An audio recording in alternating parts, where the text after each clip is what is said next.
আমরা 30 বছর আগে আমার নিজস্ব সম্পত্তি 30 বছর আগে আমার নিজস্ব একটা গাড়ির সম্পত্তি ছিল, বিক্রি করে আমি এখানে রাজা করা করি।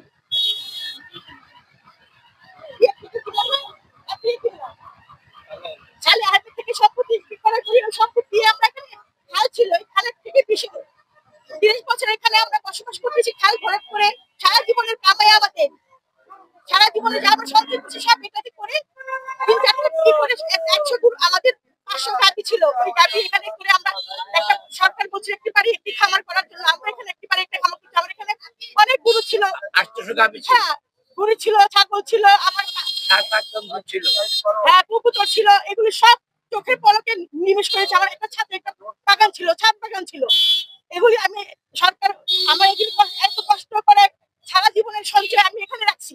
এই সঞ্চয় মনে করে একটা যদি খামারি হয়, শেষ তো কামড়ে তাকে তো পুনর্বাসন করে দিয়ে সরকারের সরাবে। সরকার বলেছে যে কি পারে একটি খামার দিব, আমরা একটি বাড়ি একটি খামার করেছি, তাহলে কিভাবে আমরা কি অপরাধ করলাম যে আমাদের একবার নিমিশে শেষ করে ফেলা? সবাই তো সরকারি জায়গাতে থাকে, কিন্তু সরকারি আশেপাশের জায়গা আমাদের নিজস্ব সম্পত্তি ছিল এখানে, হ্যাঁ হ্যাঁ নিজস্ব জায়গা ছিল, কিন্তু এখন সবাই তো এখানে আছে, কিন্তু শুধু আমি এখানে থাকবো না কেন? আমি এখানে থাকতে পারলাম না, আমি চাই আমার জায়গা থেকে আবার জায়গা আমার পূর্ণ আবার আমি জায়গা পেতে চাই। হ্যাঁ আমাদের 2 কোটি টাকা আমি ব্যাংক থেকে লোন নিয়েছি এখানে, হ্যাঁ ওটা আবার নিলামও করছে, আমি দিতে পারি না, আমার জায়গা সব ভেঙে ফেলছে। এখন এখন আমি আমার একার বাসস্থানও এখন নেই, এটা আমার বাসস্থান ছিল, এটা আমার প্রতিষ্ঠান ছিল, এখানে আমার ব্যবসা ছিল, সবকিছু দিয়েছিল, আর কোনো কিছু আমার ছিল না। এখন আমি আমার ভাড়া আছে, আমার একটা বাগান ছিল, আমি সবসময় গরু ছাগল পশু পাখির বাগান পছন্দ করতাম, কিন্তু এটি একটা স্বপ্নের বাড়ি ছিল আমার, এটি আমার চোখের পলকে সবকিছু শেষ করে দিচ্ছে। আমি তো সরকারি জায়গায় শুধু ছিলাম না, আমার তো নিজস্ব জায়গায় করে সম্পত্তি একজন মালিকও আছে, এখন বেঁচে আছে, যে চাকরি আমি কিনছি। এইভাবে একটা যদি উদ্যোক্তা থাকে, আমি কিন্তু নারী উদ্যোক্তা একটা, উদ্যোক্তা সরকারের কি পুনর্বাসন করতে হয়, একটা জায়গা দিতে হয়, কিন্তু আমাদের তো কিছু করা হয়নি। আমাদের এভাবে রাস্তায় বিলীন করে দিল কিভাবে সরকারে? এটা আমি এখন সরকারের কাছ থেকে বিচার চাই, এখন আমার টাকা আমি ফিরে চাই।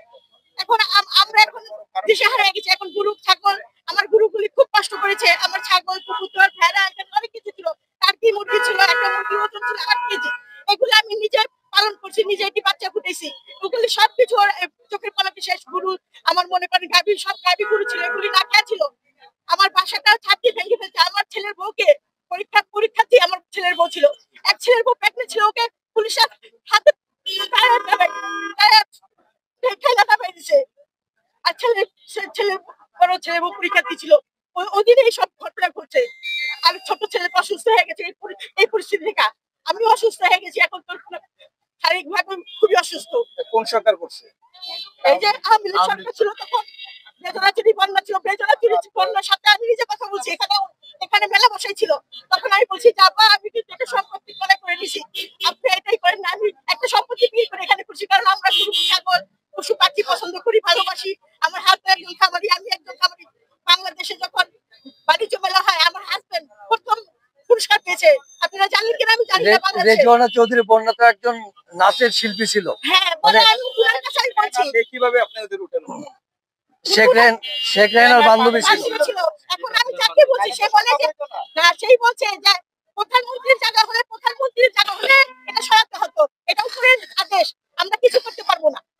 আর এই জন্য যদি বন্যার সাথে আমি নিজে কথা বলছি এতদিন যা থাকছেন আপনি 6 দিনের একদিন আপনি এখানে বসবাস করতে পারবেন না। আমি রিকোয়েস্ট করছিলাম যাবো, আমি আমার অন্য কোথাও কিছু নেই, এটা আমার একটা স্বপ্নের বাড়ি, স্বপ্নের খামার, আমি একটা খামারি, আমার হাজবেন্ড একটা খামারি, আপনারা এটা আমাকে একটু দেখেন কি করা যায়।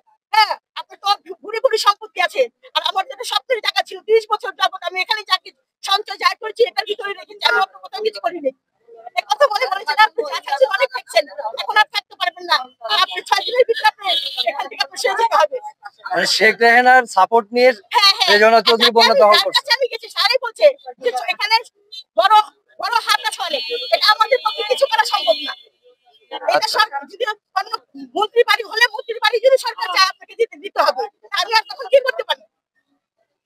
এখন আপনারা কি চান?